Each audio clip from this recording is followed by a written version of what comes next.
Bueno, buenas noches. Estamos nuevamente en un episodio más de El Club de los Intelectos. Hoy con la finalización del libro El hombre más rico de Babilonia, capítulos 7 al 11. Y tenemos un súper invitado el día de hoy. Así que sin más, equipo Get de la compañía, lo dejo a ustedes con el señor licenciado Magíster Ramón Longo. Adelante, Ramón. Ok, muchas gracias Carlos por la presentación. Muy buenas noches a todos. Pues bueno, muchas felicidades a todos antes que nada por haber terminado este libro, justamente la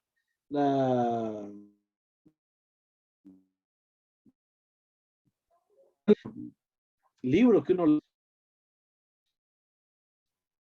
no es para la educación no es el conocimiento, sino que el fin de la educación es la acción. Entonces, siempre que leas un libro, toma lo mejor de él y aplícalo en tu vida.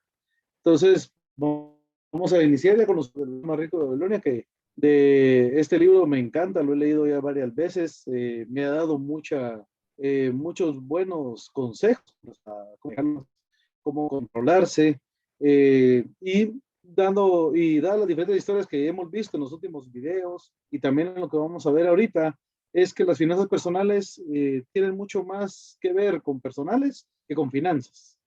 Muchas veces las finanzas personales como tal no tienen que ver tanto con lo que tú sepas de finanzas en sí, sino que con el control en ti mismo, con la disciplina que tienes y la forma en cómo manejes el dinero y cómo te controles a esto. Entonces, viendo con el hombre más rico de Babilonia, del capítulo 7 al 11. El capítulo 7 habla de las murallas de Babilonia y habla de una historia de que la ciudad de Babilonia está en sitio con respecto a sitiada, digamos, por un enemigo, y en la cual tiene un personaje en esta historia que se llama Avanzar, que es el guardián de la pasarela, que es la persona que está cuidando una sección de las murallas de Babilonia, mientras el enemigo se encuentra sitiando la ciudad completamente rodeada y está atacando la ciudad para lograr romper estas murallas y poder conquistar esta ciudad. Entonces, lo que vemos aquí en todo lo que cuenta en esta es que de que está en la como tal, como indicábamos, está sitiando y se acercan varios personajes hacia avanzar. Uno que es un comerciante que está preocupado por su negocio, ¿sí? Otro que es una madre que tiene a su esposo enfermo, un soldado del ejército que por las heridas está enfermo, y es una madre con su hijo que se acerca preocupante hacia avanzar, preguntando y más que todo teniendo lo que es la certeza de que las murallas no caerían, ya que ella es una madre con un niño y con un esposo enfermo. También es una pareja de ancianos que ya no, que por su avanzada edad, pues ya no podrían pelear contra lo que avance hacia la ciudad. Entonces, aquí vemos algunas analogías, digamos, de lo que tiene este capítulo, que al final tu ciudad puedes verlo como lo que es lo que es tu bienestar financiero, tu seguridad financiera, y las murallas es aquello que protege esa seguridad. Puede ser un comerciante de que está teniendo un negocio y que el enemigo fuera de las murallas son aquellos problemas que atañen en cualquier momento a una persona que es comerciante o emprendedor, y en las cuales puede ser una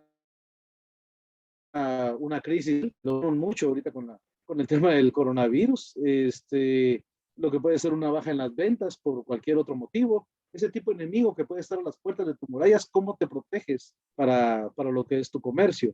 El otro ejemplo, que es una madre con su esposo enfermo, cómo está protegiendo las murallas a tu estado financiero eh, cuando hay alguna emergencia médica dentro de tu familia?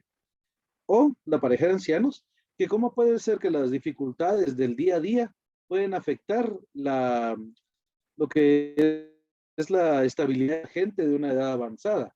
Estas murallas que uno puede construir cuando ya llega a una tercera edad, que uno tiene que construir desde el inicio, desde que está empezando uno a generar ingresos, puede ser ahorros, pueden ser inversiones, pueden ser terrenos, pueden ser inmuebles que te permitan ya vivir bien en tus años dorados, en los cuales puedes tener eso y puede ser justamente estos gastos diarios para una persona de avanzada edad, puede ser el enemigo que está en las murallas atacando para poder conquistar y poder derrocar lo que es tu estabilidad financiera. Indica en la historia que el sitio duró 3 semanas y media. ¿Y qué pasó después? Las murallas resistieron, las murallas pudieron resistir todo lo que era el abate, todo lo que era el enemigo, y al final y se alejó y se retiró y ya no siguió atacando las murallas de Babilonia. ¿Qué significa esto? Que no importa tu todo va a pasar. Nada dura para siempre. Tarde o temprano los bajones que podemos tener en nuestra vida van a pasar. La pregunta ahorita con respecto a lo que deja este primer episodio es qué tan fuertes son tus murallas y cuáles son las murallas que tienes. Puede ser que no tengas, toma en cuenta la analogía que indica este capítulo, que la ciudad de Babilonia es lo que es tu estatus financiero, pueden ser tus ahorros, puede ser puede ser tu estatus actual que te da el día a día para tus gastos, para lo que tú necesitas, pero ¿qué tanto lo estás protegiendo? ¿Cómo estás protegiendo esa solidez financiera? ¿Cuáles son las murallas que protegen esa solidez?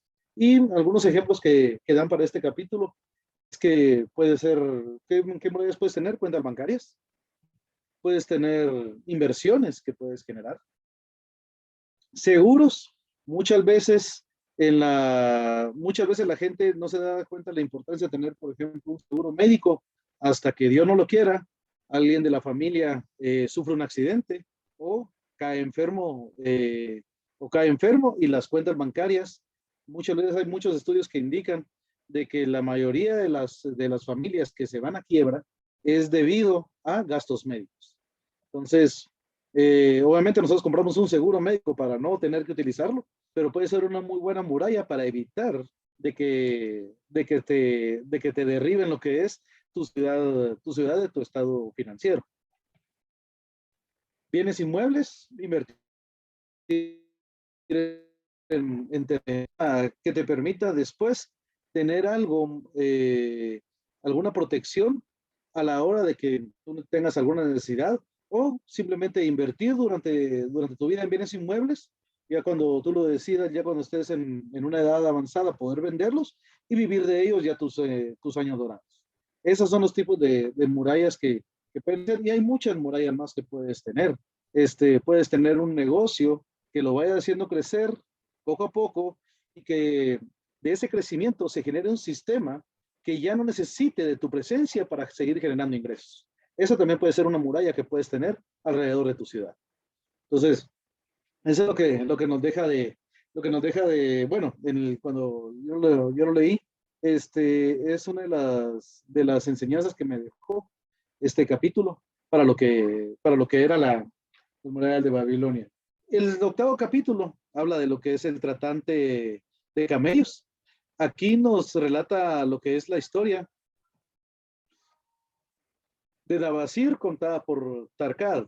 En la historia, el personaje central de la historia es Dabasir, pero es contada por otra persona de esto.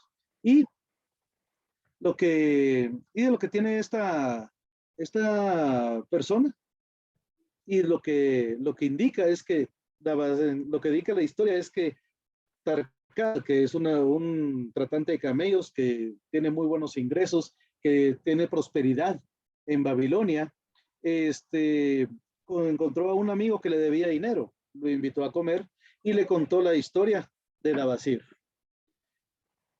En esto, digamos, conforme va contando la historia, que indica que Dabasir empezó a endeudarse con respecto para poder gozar, como decían ellos, de los bienes de la vida. Empezó a gastar más de lo que podía producir, empezó a gastar más de lo que podía ganar. Entonces, ¿qué empezó con Dabasir? Empezó a acumular cuentas con diferentes acreedores. Tanto así llegó esto que Dabasir tuvo que abandonar su ciudad, pero también En este caso, perdón, en este caso Dabasir no abandonó su ciudad, sino que fue vendido como esclavo después de haber acumulado tantas cuentas. Antes, en los anteriores antes en Babilonia, se tenía la costumbre de que si una persona se endeudaba mucho, tenía, tenía que ponerse a darse como esclavo, como pago a sus acreedores, hasta que pagara toda su deuda. En este caso, la deuda de Abasir era tan grande que tuvo que él mismo ponerse como esclavo para poder pagar esas deudas. Dentro de todo esto, en lo que Tarkad escuchaba, daba la historia de Dabasir, la persona le indicó, el que estaba invitando a comer, que no tenía ni un centavo para pagarle las pocas monedas que Tarkad le había prestado, le indicó que él tenía mala suerte. Y aquí hay una frase que me gustó mucho dentro del libro, que Tarkad le dijo, ¿tienes mala suerte? ¿Por qué culpas a los dioses de tu propia debilidad? Y muchas veces lo vemos ahora en esos tiempos, de que mucha gente le echa la culpa a otros de su propio estado, de su propio estado financiero, de la situación que tiene actualmente. No es mala suerte. La suerte no existe, no hay ni buena ni mala, pero mucha gente es más fácil poder echar la culpa a otras cosas, a la crisis, este, a lo que es a la situación del país. Algunos hasta al zodiaco le echan la culpa, con tal de no darse cuenta que al final somos nosotros los responsables de nuestra propia situación. Obviamente con lo que decían de pedir prestado, que eso es algo que poco a poco puedes verlo, el pedir prestado para pedir prestado en algo que no te va a producir dinero, solo le estás sumando un eslabón más a una cadena que cada vez se va a hacer más pesada conforme vayas acumulando deuda que no produzca retorno ni nada a cambio. Siguiendo con la historia de Dabasir al ser un esclavo fue llevado al señor que lo compró. Él tenía varias esposas y una de las esposas, la más sabia de todas las que tenía su amo, se llamaba Sira. Y Dabasir le contó su historia, haciéndole ver como que si todo era culpa del destino, de que todo era culpa, de que tal vez las estrellas no se habían alineado, de que la culpa era de todos los demás, menos de las decisiones que había tomado Dabasir. Y una parte que le comentó ella es, no importa, digamos, no importa de qué cuna viniste, no importa de dónde vienes. Y lo textual que le comentó ella, pues si una persona tiene alma de esclavo, no se convertirá en uno sin importar su cuna. ¿Qué significa esto? No importa dónde hayan nacido, no importa de dónde vengas, si la forma en como tú manejas tus finanzas, si la forma en como tú llevas lo que es el dinero, el manejo de ello, te dejas llevar por las emociones, en las decisiones, inviertes en cosas que no te van a traer algún retorno mejor de lo que has invertido, y al tener esa alma de esclavo en la cual cada vez estás sumando más eslabones a tu cadena, no importa de dónde veniste, te vas a convertir tarde o temprano en un esclavo. Y en base a esto también que indicaban y que hablaban mucho en lo que era en esa historia del tratante Camilo de Babilonia, bien indicaban que tus deudas son tus enemigos y te han hecho huir. Que lo que habían comentado anteriormente con Dabasir, las deudas habían hecho tanto él que él había tenido, se había separado de su familia, se había convertido en esclavo, ya no estaba en una ciudad donde él no conocía a nadie, y justamente por las mismas deudas. Aquí viene una pregunta que cada uno se lo tiene que preguntar, valga la redundancia, es si tengo alma de persona libre o alma de esclavo.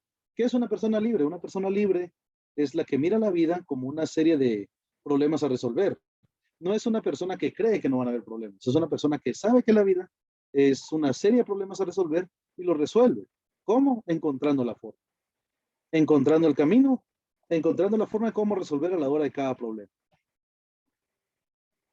Y cuando se está determinado, se encuentran los medios, lo que indicábamos anteriormente, que no importa los problemas que enfrentes, si tú estás determinado a solventar estos problemas, vas a encontrar los medios para poder solucionarlos. ¿Qué conclusiones vi en este capítulo? Es que si alimentas tus dedos se convertirán en enemigos mucho más grandes que tú. Hay mucha gente que muchas veces vemos que tal vez está conduciendo un buen carro, tiene muy buena ropa, pero hay estudios que indican, obviamente no aquí en Guatemala, sino que en algunos países, en otros países donde manejan mucha estadística, de que de cada tres carros de lujo, de esos tres carros, de cada tres carros, dos de las personas que compraron esos carros no tienen la capacidad económica para mantener esos carros. Por ejemplo, lo hacen solo para aparentar tener dinero. Entonces, muchas veces había un dicho de uno de los podcasts que escucho con respecto a libertad financiera, que dice que caras vemos, deudas no sabemos. Y obviamente, si alimentan más esas deudas, se convertirán en algo mucho más grande de lo que tú puedas manejar. El uso correcto de las finanzas no tiene que ver con tu cuna, no tiene que ver de dónde tú veniste, no tiene que ver nada de donde tú naciste. El correcto uso de la finanza lo puede manejar cualquier persona. La mala suerte no existe, como bien indicábamos. Justamente la suerte que tenemos actualmente es producto de las acciones que nosotros hemos decidido tomar años atrás. El único responsable de la situación, obviamente, eres tú. No es ni tu vecino, no es ni tu signo zodiacal, no tiene nada que ver con la crisis del país, porque justamente una crisis puede estar muy fuerte en un país, pero al final el responsable de la situación eres tú. En un país donde si ya vivimos en un país donde haya libertad de negocio, donde cualquier persona puede empezar a generar cualquier idea que tenga, poder levantarse, buscar trabajo o buscar un emprendimiento, si tenemos esa libertad en este país, el único responsable de la situación eres tú. La vida es una serie de problemas los cuales tienes que resolver. Tienes que entender que la vida son pequeños obstáculos o muchas veces también son grandes en los cuales tú tienes que resolver. No te puedes dejar vencer por ellos. Y si estás determinado, lo vas a encontrar. Esto es algo que escuché hace mucho tiempo con respecto y va ligado con el que no importa lo que es tu cuna. Hay un dicho que dice que el abuelo es empresario, el padre es rico y el nieto va a ser mendigo. Si no se corrigen las formas de cómo manejar el dinero. Y lo hemos visto muchas veces en muchos casos donde empezó el abuelo como emprendedor, teniendo una empresa, empezando a levantar un negocio. El padre fue el que derrochó lo que el abuelo había logrado y al final, en consecuencia, el nieto va a ser mendigo. Entonces, mucho cuidado con lo que nosotros le enseñamos a nuestros hijos o a las personas que están a nuestro alrededor con respecto a cómo tratar el dinero, ya que esto puede hacer una gran diferencia en las siguientes generaciones que vengan. El capítulo 9 trata sobre las tablillas de Babilonia. En las tablillas de barro de la antigua Babilonia es una historia de un explorador, de una persona de un museo que encontró unas tablillas de barro de la antigua Babilonia. Lo mandó a un lugar para que las estuvieran traduciendo y aquí nos presentan qué es lo que dicen estas tablillas. Número uno, que los problemas del mundo antiguo no son tan diferentes como el mundo actual.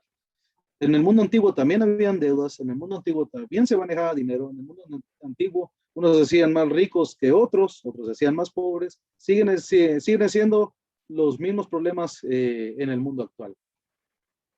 La tablilla número 1 habla de un plan de prosperidad, de ahorro y gastos. Aquí es donde ya nos empiezan a desglosar ya un plan de acción de este libro.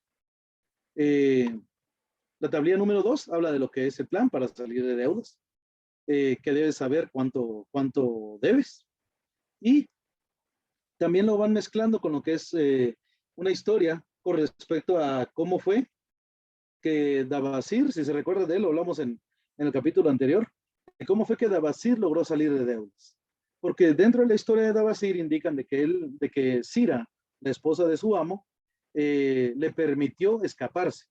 O sea, el amo era el que tenía el control sobre él, no podía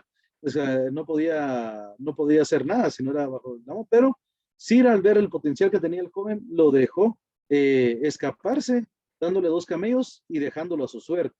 Al final, no era ya al Dabasir, ya al tener conocimiento que la suerte no existe, sino que cada uno es el que se la crea, empezó a generar un plan, ya cuando regresó a su ciudad, de cómo iba a pagar sus deudas y cómo iba a empezar a generar prosperidad. La tablilla número 1 indica de cómo es el ahorro y los gastos, de que tienes que tener bien documentado cómo lo que gastas y lo que recibes. En la número 2 te da un plan para salir de deudas, saber cuánto debes. En la tablilla número 3 te da lo que es el plan de pago para tus acreedores, cómo poder pagar tus deudas hacia toda la gente que tú le debes. La tablilla número 4 es cuando ya inicia el plan, ya empieza a darse este plan de acción al empezar a pagar las deudas.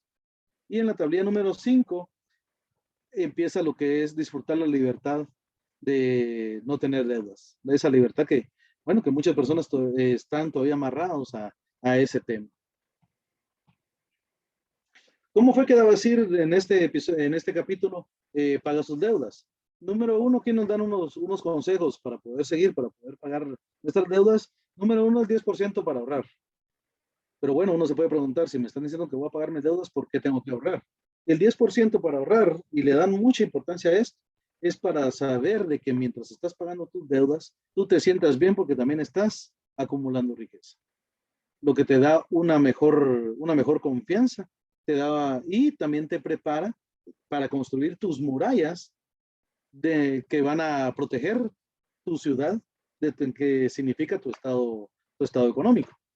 El 70% para gastos, para los gastos que tienes todos los meses, casa, comida, colegio de los niños, si tienen niños. También una parte para lo que es la diversión, también siempre indican que tengan eso, de no te cierres y que mientras pagas tus deudas tampoco no disfrutes de la vida, pero obviamente dentro de tu 70%. Y un gran consejo que dan aquí, muy importante, es nunca excederte de este 70%.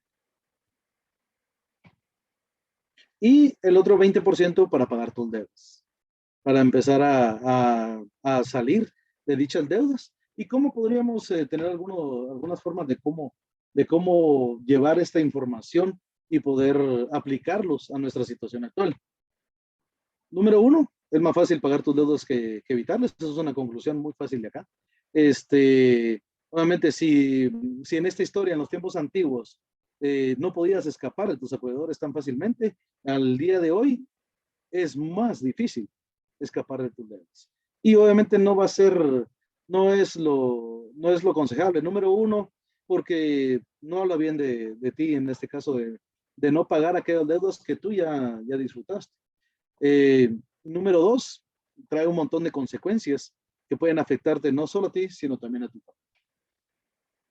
Algo que sí no aparece en el libro, pero me interesó ponerlo aquí, es que usa la tecnología para llevar tu control de gastos y de ingresos.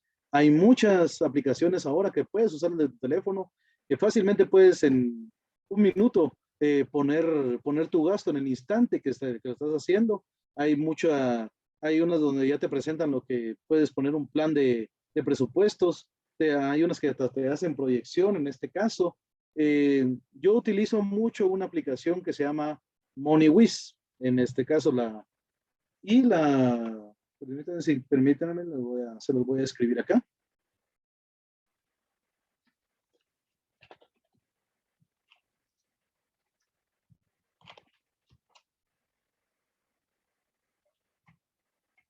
Por si desean verificar, se llama esta aplicación. Está para los que son smartphones y es una aplicación que yo llevo ya varios años de usarla y me ha ayudado mucho a poder controlar lo que es mi gasto contra mis ingresos y así poder saber exactamente. Porque si tú no sabes ahorita, en este momento, si alguien te preguntara cuánto es tu patrimonio, ¿qué significa el patrimonio? Que es todo lo que tienes menos todo lo que debes, el resultado es tu patrimonio.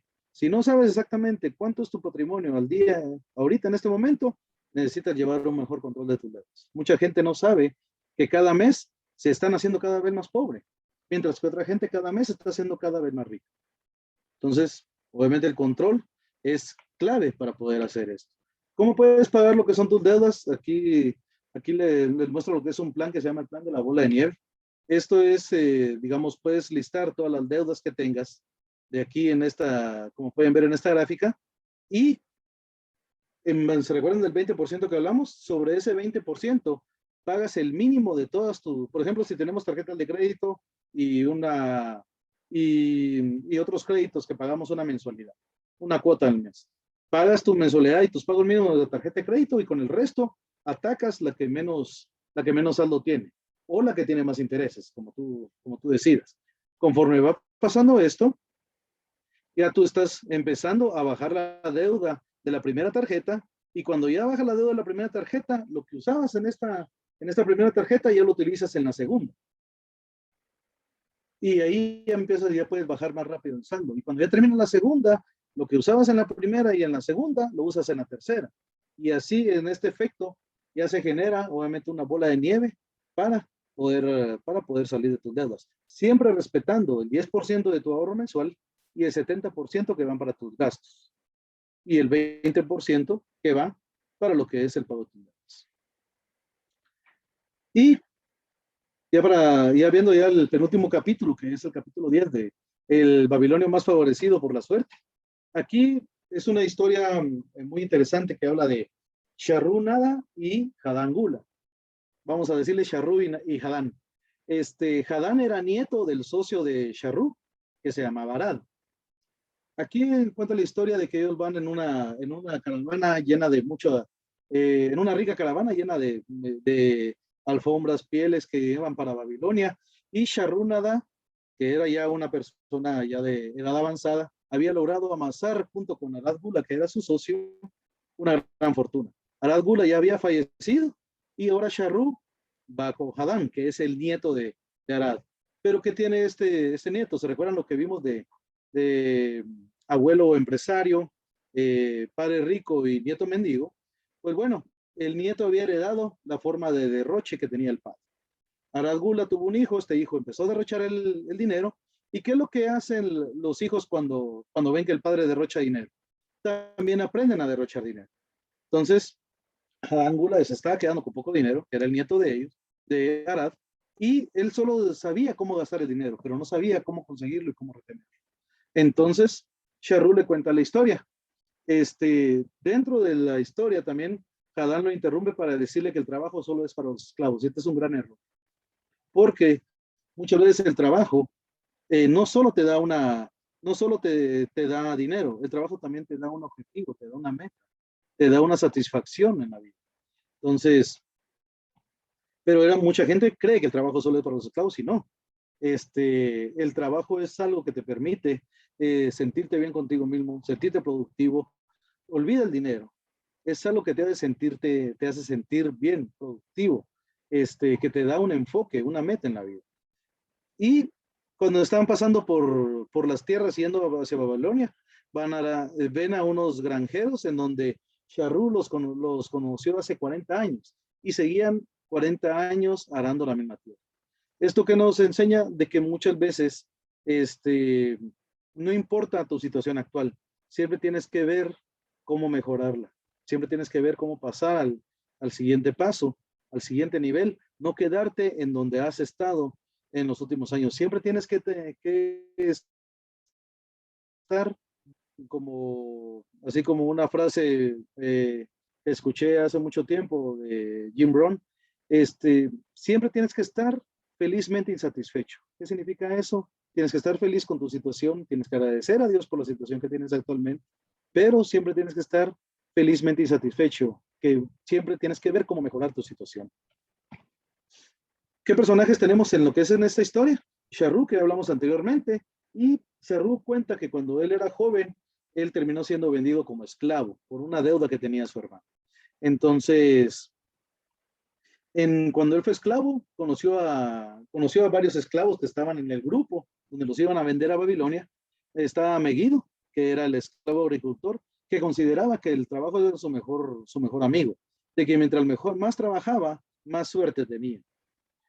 Obviamente suerte entre comillas, sino que mejoraba su situación por la misma acción que él estaba haciendo. Sabado, que era un esclavo que antes había sido ladrón, lo hicieron esclavo, y él prefería pasar desapercibido sin trabajar. O sea, él decía que mientras menos hiciera el trabajo, hiciera como la pantomima de que está trabajando, mejor, sería lo mucho mejor. Y Pirata, el esclavo que peleaba con todos, que no le gustaba trabajar, peleaba con todas las personas que se acercaban a él o que le pedían que trabajara, etcétera, ¿verdad? Y Arad-Gula, que fue el esclavo, el socio, que después vemos al nieto al principio de la historia, en la cual esto, digamos, el nieto se molestó cuando Sharru le dijo que Arad había sido esclavo con él, porque no creía él que su abuelo había sido un esclavo. Y es lo que viene, lo que habíamos hablado anteriormente, no importa tu cuna, importa de ti cambiar cómo va a ser tu vida. ¿Qué pasó en este punto? Obviamente lo que hablamos anteriormente, no es bueno para ninguna persona estar sin trabajar. ¿Qué pasó con los esclavos que conoció Sharru?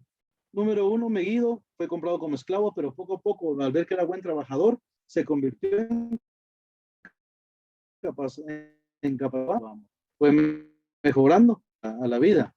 Sabado, que era el esclavo que creía que solo había que hacer como que si trabajas y mientras menos trabajaras mejor, terminó trabajando en las murallas de Babilonia, obviamente flaco y débil, o sea, no, porque solo daba lo mínimo que se necesitaba. Es más, hasta a veces hacía como que trabajaba, pero no hacía absolutamente nada, no producía, y ese fue el fin de Sabado. ¿Qué pasó con Pirata? La persona que con todo peleaba y con todo renegaba, es que terminó condenado a muerte por flagelación. Aquí se puede ver que tal vez que muchas personas que podemos ver en este caso de esta condena a muerte, que puede ser tal vez personas que terminan completamente endeudadas, que le embargan la casa, que le embargan los carros, que le embargan su estilo de vida, debido a que pelean contra la decisión de que ellos merecen más y no merecen y merecen mucho más de lo que ganan. Entonces, esto lo lleva en un círculo vicioso que les puede generar, como aquí hablaban, la muerte, estamos hablando en este caso, la muerte financiera. Sharru Nadá, gracias a su buena actitud y disponibilidad para trabajar, atrajo el favor de grandes amigos y lo ayudaron a salir de su esclavitud. Sharru al final fue encontrado por su socio, que ya lo habían metido como esclavo, pero gracias a la actitud que tenía Sharru, a la disponibilidad que tenía que trabajar, a los negocios que estaba haciendo, cuando aún era esclavo, que empezó a vender pasteles en la calle, y al ver eso, Sharru se dio cuenta de que tenía una persona que tenía una buena actitud y una disponibilidad para trabajar. Entonces busca a esta persona y lo saca de la esclavitud. ¿Qué conclusiones podemos tener sobre esto? Número uno, el trabajo es tu mejor amigo. No importa si estás ganando, si lo haces por dinero, pero también tienes que hacerlo por mejorar, por ser una mejor persona, por sentirte completa.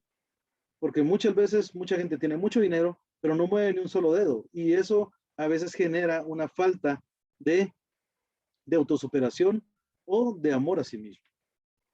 Tu actitud es tu mejor actitud. No importa si la actitud no la tienes. Si tienes buena actitud, las cosas mejorarán. Tu actitud siempre atraerá a personas similares a ti. Si tu actitud no es buena, muchas veces la gente que se junta contigo tampoco tiene una buena actitud. Si tu actitud es buena, atraerás a personas también de la misma índole. Y bueno, ya para terminar, el resumen histórico de Babilonia, que tiene un poco de lo que es historia sobre la ciudad de Babilonia. Para repasar, fue una de las ciudades más ricas, pero da la casualidad de que no tenía tantos recursos naturales.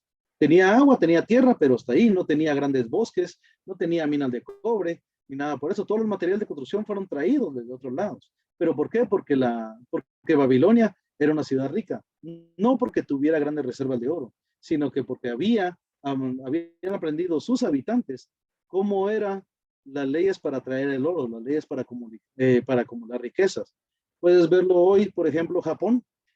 Japón, casi el 40% de la tierra de Japón, del área de Japón, es montaña y piedra, es muy inhabitable. Pero Japón es una de las naciones actualmente que donde se mueve la mayor cantidad de dinero en el mundo. Y ellos no tienen mucha extensión geográfica, tienen bosques, pero como bien indicaba, casi la mitad de su área no es habitable, no tiene materiales grandes de construcción, nada por el estilo, pero es una de las economías más grandes del mundo. También en Babilonia crearon sistemas de irrigación para sus tierras. Esto también desarrolló otras ciencias como la astronomía, la matemática, la ingeniería y las finanzas, que no hubiera sido posible si la ciudad no hubiera sido rica. Una cosa llevó a la otra. Fueron también inventores de la moneda de cambio, los billetes y los títulos de propiedad escrito, algo que fue evolucionando con el tiempo y que ha dado pie a que tú puedas construir en base a estos últimos tres cosas que indicamos, sobre todo los títulos de propiedad, que puedas construir tus murallas financieras para mejorar tus finanzas. Bueno, ese es el resumen del capítulo del 7 al 11. Y dado a esto, ya para terminar, puede ser que tal vez el tiempo haya reducido a polvo las murallas de Babilonia, en la ciudad de Babilonia, pero su sabiduría aún perdura. Y créanme que lo que es esto, de este tipo de información o de consejos que han venido desde hace cientos de años y que han ayudado a mucha gente a salir de su situación y mejorarla, sigue siendo válida hasta nuestros días. Así que ten cuidado si alguien te dice que fabrica antigüedades, ya que este tipo de información ha podido llevar bien lo que es el paso del tiempo y tanto como sirvió anteriormente, sirve hasta hoy, hasta nuestros días. Muchas gracias. Muchas gracias, Monchito. La verdad es que increíble resumen. Me encantó incluso la parte de las conclusiones y cómo fuiste al final, pues, haciendo un resumen de cómo estaba cada uno de los capítulos, cuál es la enseñanza que nos deja. Así es que Gracias, aquí Carlos. paramos la grabación. Vamos a seguir con la discusión entre nosotros. El otro martes o miércoles vamos a tener nuevamente un nuevo libro, así es que estén atentos a las noticias.